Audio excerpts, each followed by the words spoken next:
Hey there, Bruce, and welcome back to Remember 11 Age of Infinity. It's probably going to be an awkward episode because we just kind of caught Utsumi in the act of trying to murder Hattori. Understandably. I mean, I'm not going to lie, I feel for her. I'm kind of on her side on this one, but we still did stop her from murdering her somehow. Anyway, let's carry on. I hadn't seen Utsumi once since then. She shut herself in her room and wouldn't come out. The door was firmly locked from the inside. Hattori continued about her daily routine with no apparent changes. She seemed to be completely oblivious to the fact that Utsumi was out to kill her. Hattori was currently playing with Yuni in the corner of the living area. From time to time, she would smile brilliantly as they played. Oh, so close. 21, huh? If you'd only picked the right one next to it, it would have been a double match point. The more I saw how calm she was, the deeper my mind sank into depression. Behind me, right on the other side of the single thin wall, the personification of madness itself was hiding. Even now, she might be waiting for her chance to slaughter Hattori. If I could simply feel hatred or anger toward Utsumi right now, it would be much simpler. With justice as my shield, I could stand up against her, but I don't. I understand Utsumi's feelings, the feelings of a mother deprived of her own child. I can't blame her, I can't scorn her. Compassion and pity truly are awe-inspiring, I thought. I couldn't do anything for them, for Utsumi, or for Hattori. All I could do was protect Hattori and try to take precautions in case Utsumi snapped. What drove me was neither a sense of duty nor of justice, but simply my own clumsy instinct. I headed to the kitchen and downed a glass of water. Oh no, it's not the glass she got out last time, is it? I hadn't slept a wink last night, now the drowsiness was advancing upon me. I really wanted a cup of coffee, but I remembered the MAO inhibitor and changed my mind. Of course, I couldn't very well go nap in my room. I had to guard Hattori. If I took my eyes off her for even a second, Utsumi might use the opportunity to rush out of her room. But then Yuni was right there beside her. And even with the way she was right now, I don't think Utsumi would lay a hand on him, but just in case, I decided to let Yuni know. Hey Yuni, got a moment? I called out to him as I headed into the living area. Not now, we're in the middle of a showdown. I guess he's talking about his game with Hattori. I immediately understood what they were playing. A game where the players write numbers from 1 to 25 in a 5x5 square, then take turns calling out a number and painting in the squares. Kind of bingo, commonly called 25. SPHIA is a kind of environment with nothing to do, so the only thing you do is kill time with these primitive games. Then 18. 18, are you sure about that? Well then, 21. You already said 21. Huh? Who did? You did. I did not say 21, you liar. Hey, Yuni, come on. It won't take long. Sheesh, you're so annoying. Sorry, Hattori, will you give me a moment? Yuni set down the pencil and paper he'd been holding and ran over to me. What? Hey, Yuni. Sorry it's so sudden, but I want to ask you a favour. A favour? Yeah. Whatever happens, please keep an eye on Hattori and Utsumi-san for a while. Why is that? Because I say so. Anyway, don't leave Hattori alone with Utsumi-san. Are Hattori and Kali having a fight? Well, you could say that. So please, I'm counting on you. I don't really get it, but okay. I just have to keep an eye on them, right? Thanks a lot. Is that it? Yeah. So I can go back now. Sure, but don't forget what I just said, okay? I got it already. It'll be fine, just fine. Leave everything to me. Yuni thumped on his chest, then returned to Hattori.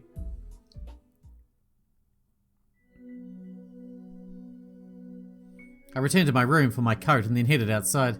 Just like yesterday, it was sunny. The clear winter air was incredibly refreshing. It's not like I came out here for the air. I thought I'd check up on Utsumi's condition. The door to her room was still shut and locked, and when I knocked, no reply came. That's why I decided to look through her window. I began to walk clockwise around the outside of the building. In no time, I was standing outside my target window. I immediately noticed something odd. The window was open. Peeking into the room, I found it completely empty. Hey now, where'd you go? Maybe she's in the bathroom. I discarded that idea the minute it came to me. The snow beneath the window, there were footprints there other than mine. Though rather than footprints, they were more like tracks that someone had dug through the snow. The snow had risen here and there in uneven mounds, forming a trail, as though someone had crawled underneath it. I followed their trail. The trail weaved across the ground like contours of a Rias coastline. When I thought the path was going to zig, it zagged. A rise I expected to find in one place turned up in another direction completely. In that sense, it was more like an insect trail, wandering unsteadily across the snowy field. Eventually I reached the wall. There at the end of the trail was Utsumi. She stood slightly apart from the wall, petrified like an old tree. Her back was turned to me, so I couldn't see her face. I leapt through the snow, steadily making my way over to her. I approached her from the side. There was something like a notebook in her hand. She was absent-mindedly staring at its open pages. She didn't seem to be aware of me at all. What are you doing out here? At the sound of my voice, her head shot up. She turned and fixed me with a sharp glare. She thrust the notebook or whatever it was behind her back. Slowly, she drew back toward the wall. What's that? She didn't answer me. The eyes that stared at me were cloudy and sunken. I suddenly glanced down at her feet. She was barefoot. Blistered raw from the cold, her feet were bright red and swollen below the ankles. It's Sumi-san, I murmured, pity in my voice. She continued her retreat. Her back struck the wall and her body trembled furiously in time to the pounding of her heart. Although it wasn't possible for her to retreat any further, her feet continued their backward scramble, her bare feet sliding on the white surface. Big white flecks of snow clung to them. I advanced with decisive steps. What is it? Don't come any closer. Stay away from me. Her sharp voice cut through the frozen atmosphere. The face of Tsumi turned to me, was gruesome and filled with menace. Unfazed, I continued forward, narrowing the distance between us. I grabbed hold of her arm. Strengthening my hold, I jerked her forward. Stop it, let me go, let me go. I let her continue her futile struggle as I admonished her. No, I'm not letting you go. Go back to your room. No, stop it. As she continued to thrash about, and I tried somehow to calm her down. Something slipped from her hand and went flying. Spinning like a shot bird, it fell to the snow. Throwing off my hands, she went running over to the fallen object. Reacting immediately, I chased after her. One of her feet got caught in the snowbank and she fell forward. But even that didn't halt her movement, and she was soon dragging herself through the snow on her hands and knees. I strode past her and picked up the object. It wasn't a notebook, but a file folder. I flipped it open. Inside was a clear sheet protector that held several photos. The first was of a baby. This was probably taken a few months after birth. The newborn baby was laughing happily in the picture. The colour of its hair and skin were very similar to Utsumi's, and its eyes and nose somehow resembled Yomogi's. Is this baby the new life Yomogi was talking about last night? I turned the page. Page after page are all pictures of the same baby. However, alone on the very last page was a boy. In a red cap, a white t-shirt, shorts and sneakers. That was probably the park behind him in the shot. Awash with the brilliant sunlight, he was aiming a peace sign at the camera, a mischievous little boy with light brown skin. Could this be Junichi-kun? Suddenly the file was snatched away from me. Utsumi was hunched over like an elderly woman, clutching the file to her chest. Sorrow was written plainly across her downcast face. Her mouth hung open and from it escaped an inhuman groan. Her silver hair disheveled, her pupils abnormally wide, blood-red hives standing on the surface of her brown skin. It was all exactly like the way I'd seen her this morning. Her features warped and crazed as though she'd been possessed by a demon. You're after him too, aren't you? Junichi, you're after him too.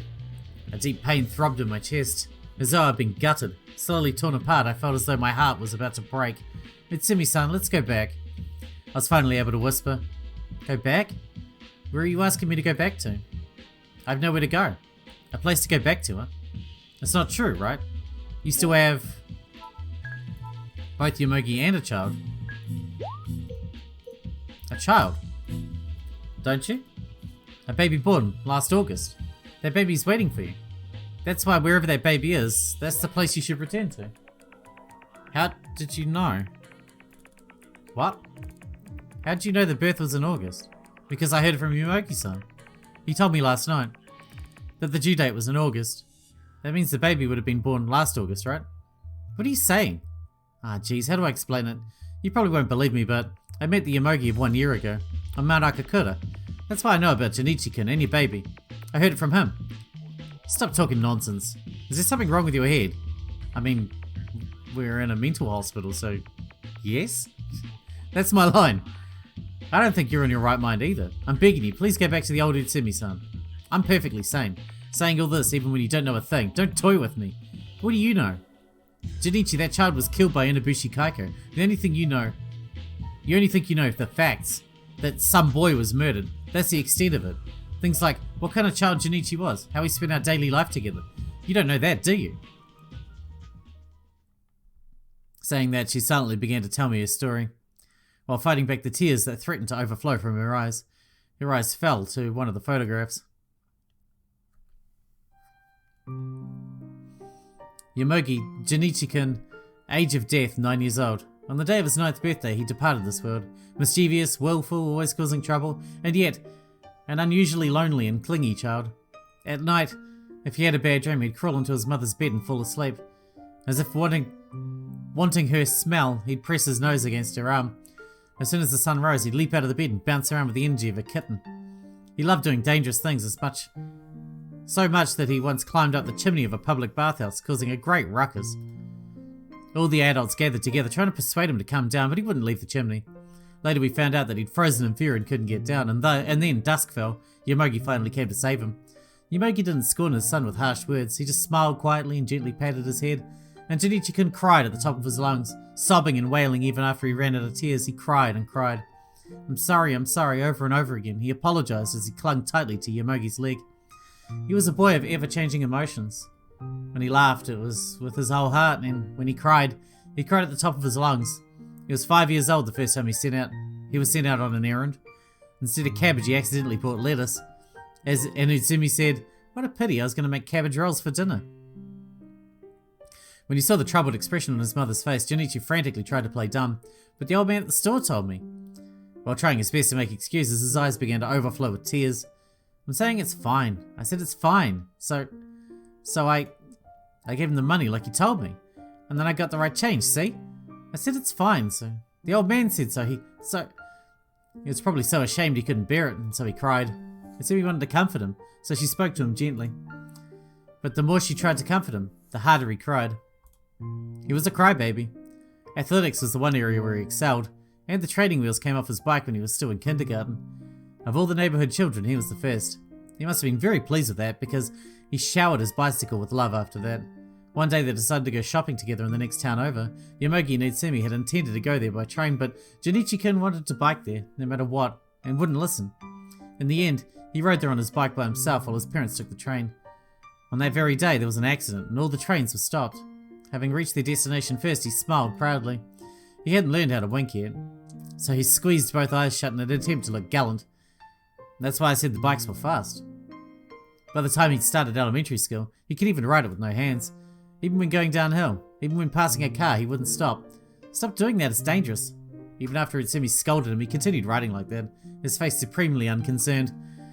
He would ride around everywhere, over hill and dale, until nightfall, and in early spring he'd come back from the field soaked and covered in mud. He was covered in scratches and scrapes all year round. When the three of them went skiing, he would ascend the peak alone and then come back down safely. Perhaps he'd inherited his love of dangerous things from his father. Utsumi thought it was charming to have a child like that. His dirty clothes could be quite troublesome to clean though. Mischievous, willful, always causing trouble, and yet an unusually lonely and clingy child. Evening came. Junichi-kun would crawl into his mother's futon and fall asleep. Yomogi was right there beside them. The three of them slept side by side, the very picture of a happy family. Sleep, sleep, sleep. In summer they slept under a single thin sheet. The wind would blow it gently through the open screen door. The wind chime would ring. In autumn, they changed to a thick blanket.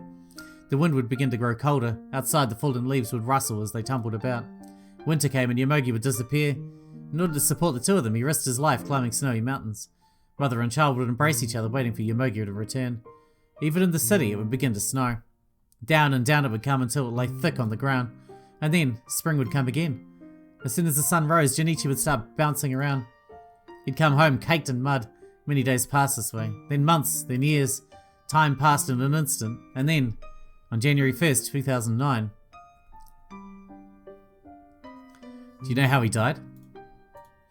His heart was such a pretty pink. His ribs were white and thin. They looked transparent. His face was the only part of him left uninjured. But it was stained red, so I wiped it off. How do you think his face looked? Was it a peaceful sleeping face? A sweet face like the times when he'd crawl into my futon? Or was it a sad crying face he'd make back then? No. His face, it was warped in agony. It was the face of anguish, as though he were burning in the deepest pits of hell. His lips were open so wide they looked like they were about to split apart. As if he were trying to scream. Now you understand, right? I'm gonna kill her. No matter what. So stay out of my way. I won't cause you any trouble. Please. Saying that, she left. I couldn't call out to her to stop. For the next few moments I could only stand still. Unable to think. Except that I felt a chill deep within my chest as if it were frozen. My heart was crumbling. We should do a transfer now. Like a marionette with its strings cut. I fell to my knees in the recently disturbed snow.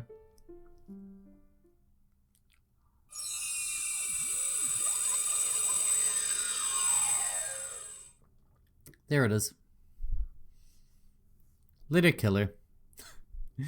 Before I noticed that a transfer had occurred, my body had changed, but my heart hadn't. I felt as depressed as ever, as though I were gasping for breath at the bottom of a quagmire. I couldn't stop thinking about Utsumi, and Junichi, and the baby, and Yomogi. The very same Yomogi was here now, in the corner of the room, sitting atop a bundle of firewood. He was staring intently at the palms of his hands. An axe was leaning against the wall beside him. At that point I realised what was happening. The room looked different from last night. The table was gone, so were the chairs. The floor was covered in fine splinters, which means they'd chopped it up for firewood. They'd run out of fuel. The atmosphere in the room was grave, so dark and tangible you could almost cut it with a knife. Nobody dared to open their mouth. Lin was sitting beside her bed, her arms folded. She stared at the floorboards, furred by splinters with a blank look in her eyes. Yuni stood at the window, looking outside. Present time 3:57 p.m. Beyond the window, everything was dyed a deep red. The setting sun cast a gloomy light over the room. Mingling with the aura of unrest, the light took on a bewitching colour.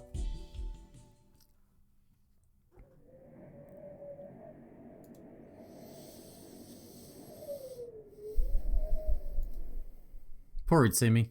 Poor Yomogi. As time passed, the shadows deepened. The night gradually crept up on us. I could almost hear its footsteps. The beating of my own heart was disturbingly loud. No time. I have no time. I could only be at the shelter cabin for 33 minutes. I took a look at Kokoro's wristwatch and saw the moment drawing nearer by the second. Spurred on by the feeling of urgency, my mind finally cleared. It's useless to keep thinking about Utsumi. Right now, I need to worry about the shelter cabin. Or the transference phenomenon. That's right, there's still something I need to talk to Yuni about. The question I keep missing my chance to ask. The important question I've been putting off. I drew closer to where he stood, grabbed him by the shoulders and spun him around to face me. Yuni! What's wrong all of a sudden? There's something I want to ask you, please answer me. What? Yuni was visibly upset. Overwhelmed by the forcefulness of my actions, he faltered. You... Biting off my words, I stopped and stole a glance at Yomogi and Lin. But I didn't care anymore. I didn't care if they heard me. That no longer mattered. I was running out of time. Without hesitation, I spoke. Are you the Yuni from 2012? What are you... Quit playing dumb. You came to this world from 1 year in the future. And in your place, the Yuni who should be in this world ended up in SPHIA of 2012. Isn't that right? You should know everything. I don't. I have no idea about that. Don't you lie to me. Tell me what happened. Why'd you return to the Mount Akakura of 2011? Why? What the hell are you planning? I frantically shook him, pressing him for a reply, when all of a sudden... Oh no. Yuni screamed as though he'd gone mad. Twisting out of my grip, he broke into a run. He threw open the door of the cabin with all his might. Wait, Yuni, where are you going?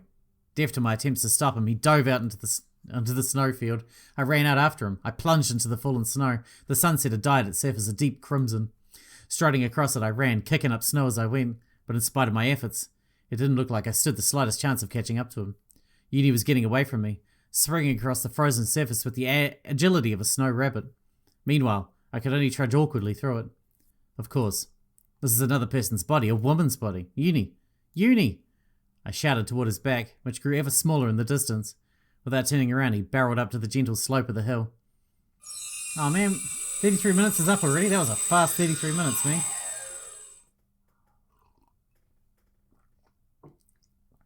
That was a real fast 33 minutes. Yuni disappeared from sight, and not just Yuni. The snowfield, the gentle slope of the hill and the vast sky had vanished too. The only thing that remained the same was the bewitching, madder red surrounding me. Only that, and nothing more. Present time 4:30 p.m. Damn it! Once again I'd failed to get the truth out of Yuni. Refusing to dwell on it, I quickly left the room. When in SPHIA, I had no choice but to focus on the matters of SPHIA. At Tori's room. When I opened the door, I found her and Yuni lying down on the bed. What's wrong? I felt slightly relieved at the sight of her safe. Yuni was keeping his promise to keep an eye on her. No, it's nothing. Without saying another word, I left the room. Next, Utsumi's. The door was unlocked, but I couldn't see her anywhere inside the room. I heard sounds coming from the bathroom indicating that she was taking a shower though. I closed the door, trying not to make a sound, and returned to the living area. I let my body sink into the sofa. Clasping both hands behind my head, I heaved a sigh. All my nerves were on edge and I couldn't calm down. I couldn't possibly calm down.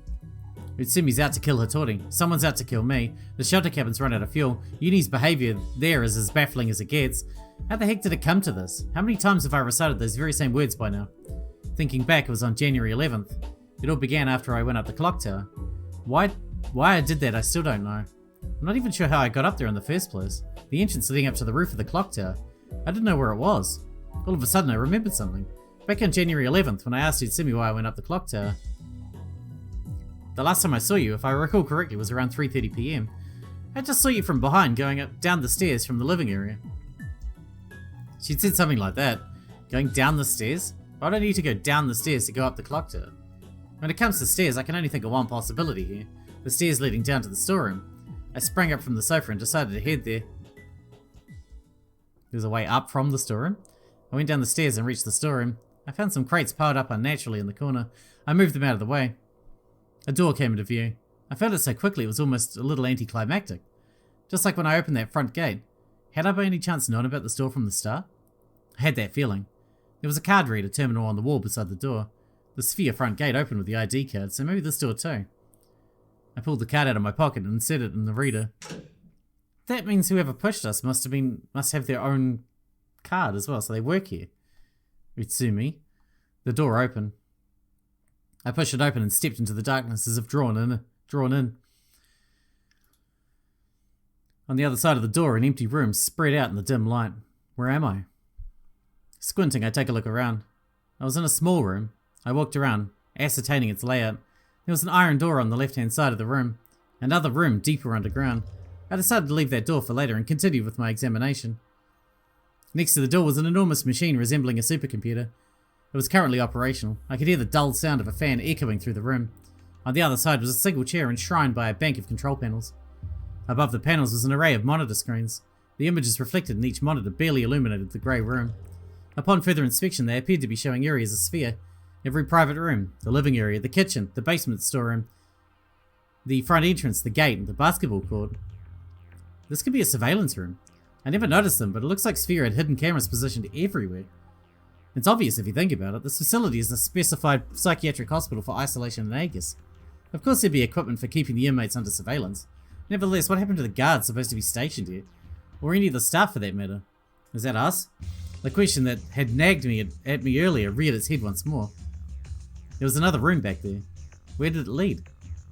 Going by the layout of the upper floor, it should be a private room, but I slowly walked over to the door. Something made me glance back at the control panel. I noticed a folded sheet of paper there. I picked it up and spread it out flat. It was a map of Japan. One part of the map, the Hokkaido and Tohoku region, had faded for some reason. I put it back where I'd found it. Beside it was a cup of coffee. White steam rose from it.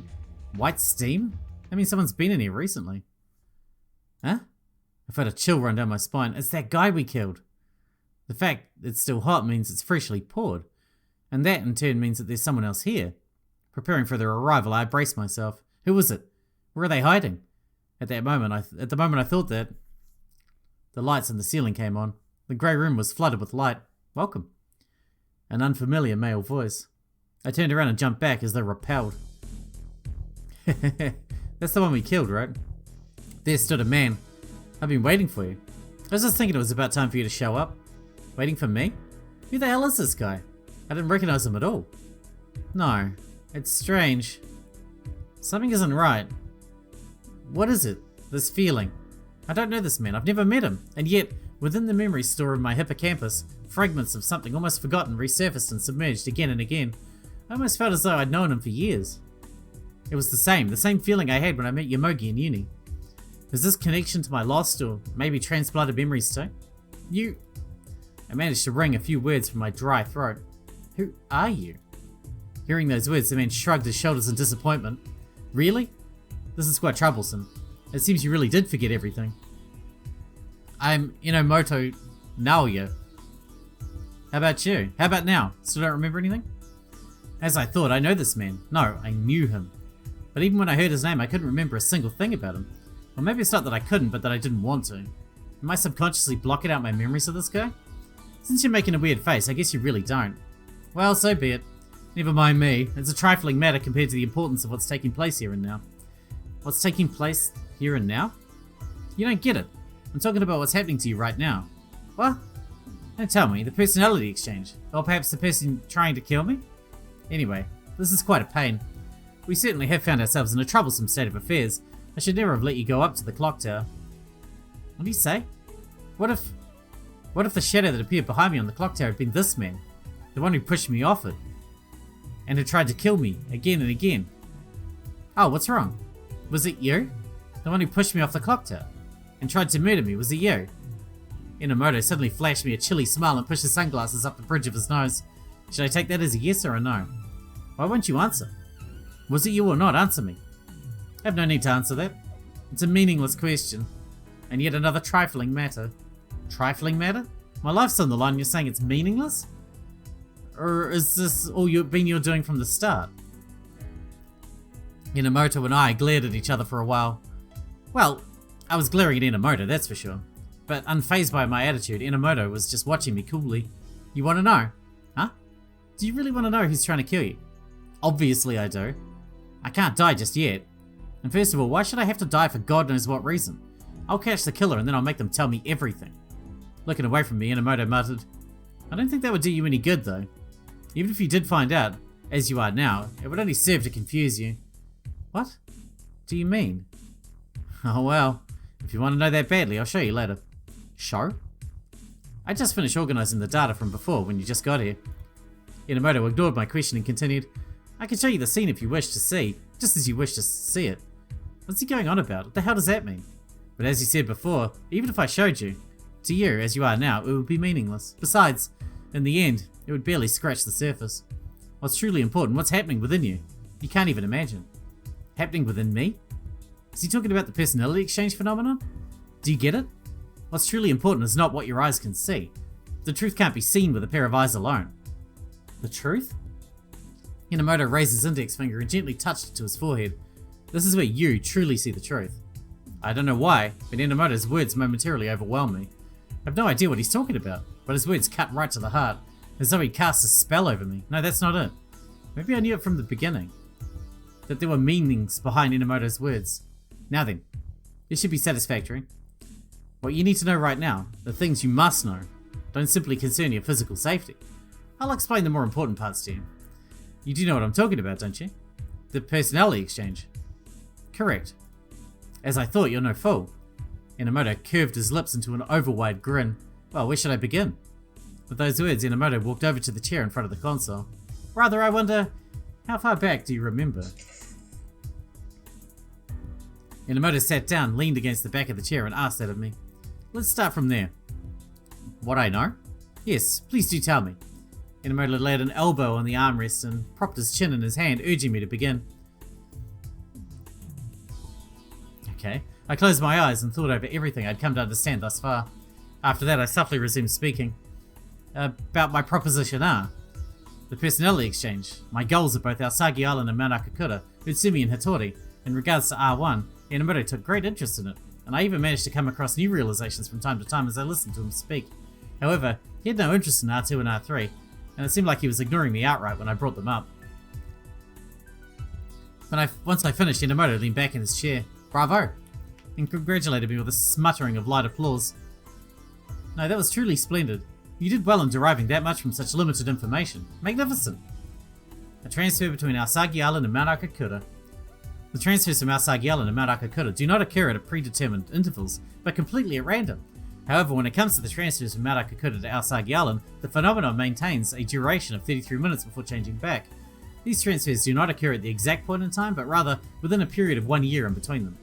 In other words, they happen between the periods of 2011 and 2012, which would mean that the time jump and the personality exchange happened together, right? Inamoto used his finger to push the bridge of his sunglasses up his nose, then slowly nodded. Precisely. On the outside, that is. That meant that my reasoning wasn't just mere speculation, and it wasn't too far from the truth. Even so, there are a number of things I don't understand. Now, you could say there are a whole bunch of things I don't understand. Well, that's a matter of course. To start with, what's causing this phenomenon? Cutting straight to the chase, huh? Fine, I suppose.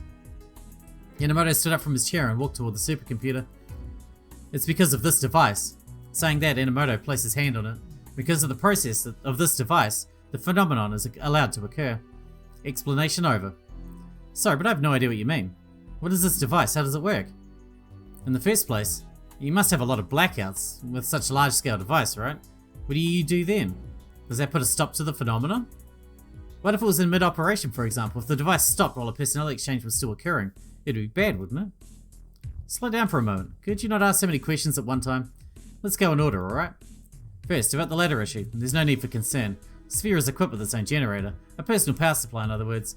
Inamoto inclined his jaw towards an iron door to his left.